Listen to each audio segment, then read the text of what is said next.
It's the fat ship. Every now and then, I'd come across comments saying things like, stop looking inwards. Your answer is already in religion. And in real life, I encounter people who are against psychology, philosophy mostly. They assert that constant, persistent introspection, I don't think that's the word I'm looking for, that constantly thinking about the self, turning your attention towards the self leads people away from God, and that philosophy creates atheists. To me, it just sounded ridiculous. It seemed obvious that trying to understand people or trying to understand how the world works could not possibly be a bad thing. So I never really stopped to think about what they were trying to say. Then one day I came across a lady on the internet, and the lady was talking about this emergent culture that prioritizes the self. She tied it in with belief, faith, that learning to discipline your desires, choosing what Allah wants about what you want is part of faith. It's something you're supposed to practice. And that this language about the self, doing whatever makes you happy, following your desires, putting yourself first is at odds with it, or at least there's tension between them because it leads to a situation where you're like, this is what I want, this is what will make me happy. I know it goes against my religion, but like, this is what I gotta do. Like, I gotta put me first. It sort of leads to something like that. This was something I'd never considered before. I've always seen studying the human mind or trying to understand the world as just another way of appreciating God's creations. It had never really occurred to me that someone could argue it might slowly become a way of replacing God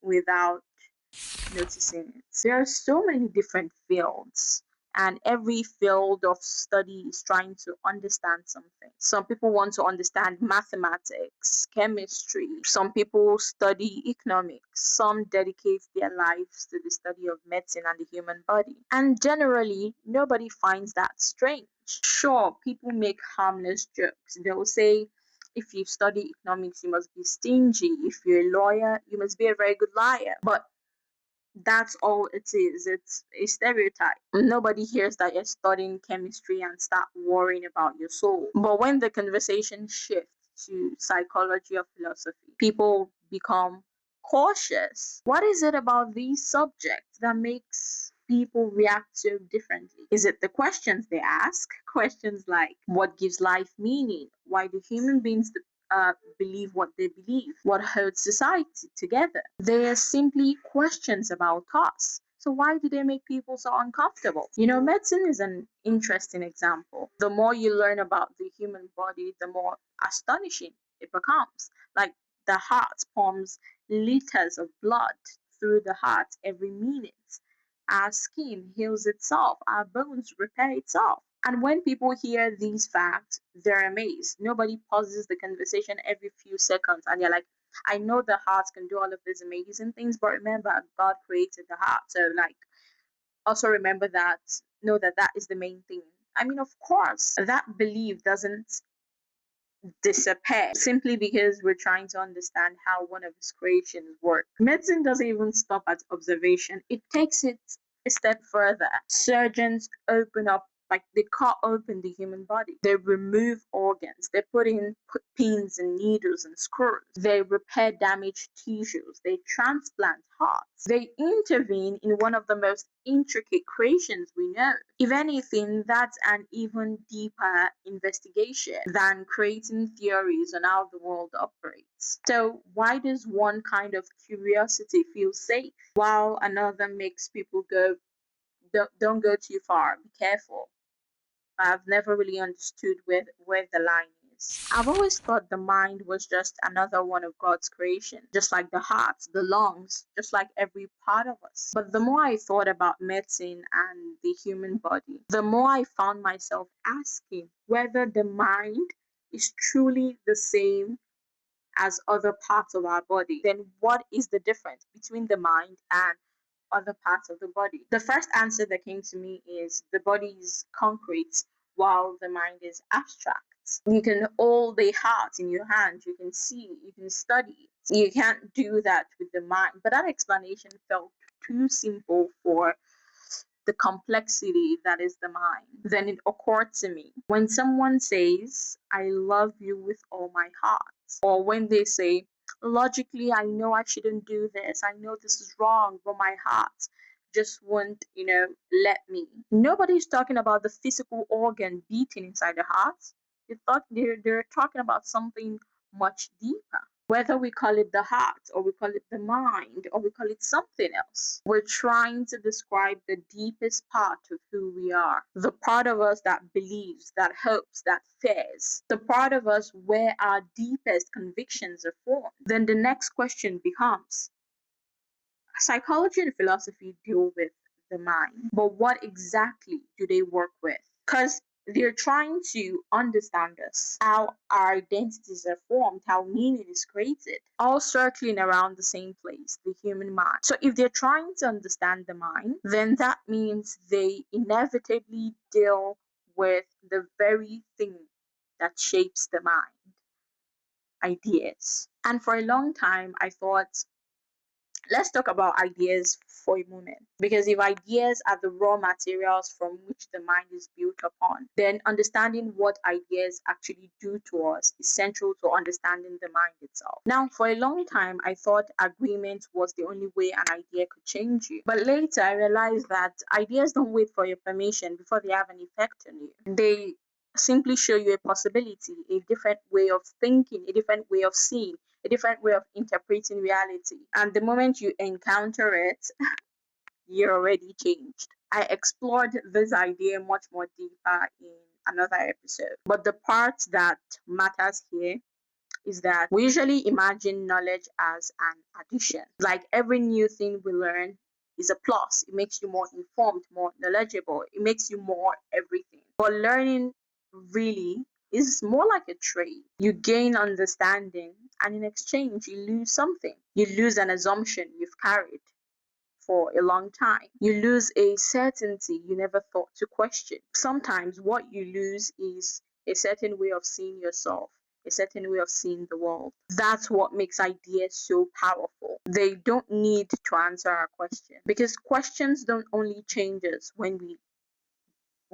discover the answer. They change us the minute we realize that those are questions that can actually be asked. Now, I think this is the point where something finally clicked for me, because for the first time, I think I understand why people are cautious when it comes to these fields of study. Now, see, I kept comparing the mind to the body. I kept asking, if we can study the heart, why can't we study the mind? But maybe that comparison only goes so far. Because medicine can save a life, but ideas can change a life. A surgeon can repair your heart.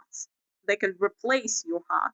But an idea can reshape a person. It can change what you believe. It can change what you value. It can even change the kind of person you think you are. And if that's true, then I can understand why these conversations come with caution. Not because asking questions in itself is dangerous, but because asking questions is never a neutral act. Every sincere question has the potential to reshape the person asking it. So the caution with which people approach these conversations, these fields of study, it's more of a recognition that ideas are never as harmless as they appear to be. They don't just sit quietly inside our heads. They slowly become a part of how we interpret reality. And then they become the lens through which you see the world, through which you see yourself. Now, if psychology and philosophy, if they are constantly asking what is actually true about people, why do we believe what we believe? Why do we act the way we do? What is meaning? What is justice? What kind of life is worth living? They're not content with easy answers. They keep pulling ideas apart, testing assumptions, looking beneath the surface, following questions to wherever they might lead. And I found myself wondering, isn't that at least in part a search for truth? The more I thought about it, the more I realized that both of them, in their own ways, seem to be searching for truth. And perhaps that's why they change people. Because every sincere search for truth asks something of the seeker. It asks us to examine what we've assumed, to notice what we've overlooked, to ask whether the stories we've been telling ourselves are actually true. And that can be uncomfortable, sometimes even unsettling. But if something is true, should it fair an honest question? But the real issue that underlies all of this is something else. What happens when the search becomes the thing through which I judge everything else? I think that's what people are usually worried about. Now, a mathematician, they see probabilities, they calculate normal scenarios with mathematical equations. And economists start considering things in terms of incentives. A lawyer, even in ordinary situations, they see legal issues. This is normal. In fact, they are almost inevitable because every discipline gives you a lens, and a lens highlights certain things while pushing other things to the background. Now, the danger is forgetting that a lens is a lens. Because psychology is a lens, economics is a lens, philosophy is a lens. Religion is also, in a sense, a lens. Every search for truth comes with a temptation. The temptation to let the search itself become the highest authority through which everything else is judged. To let one way of understanding the world slowly become the only way through which we're willing to understand it. That's the danger. But we have to remember there's a difference between the tools you use to understand the world and a compass that guides how you live, how you move through it. So maybe psychology isn't what changes people. Maybe philosophy isn't what changes people. But instead, what becomes their highest authority in their journey for truth? Ask yourself, in the midst of every lens that you use to understand yourself and the world, what becomes the voice that you trust the most? What framework do you instinctively reach out for? What ultimately confirms for you what is true? If you enjoyed this video, make sure to check out our videos in the catalog. You might just find something that speaks to you. Until next time, my name is Mariam Fat.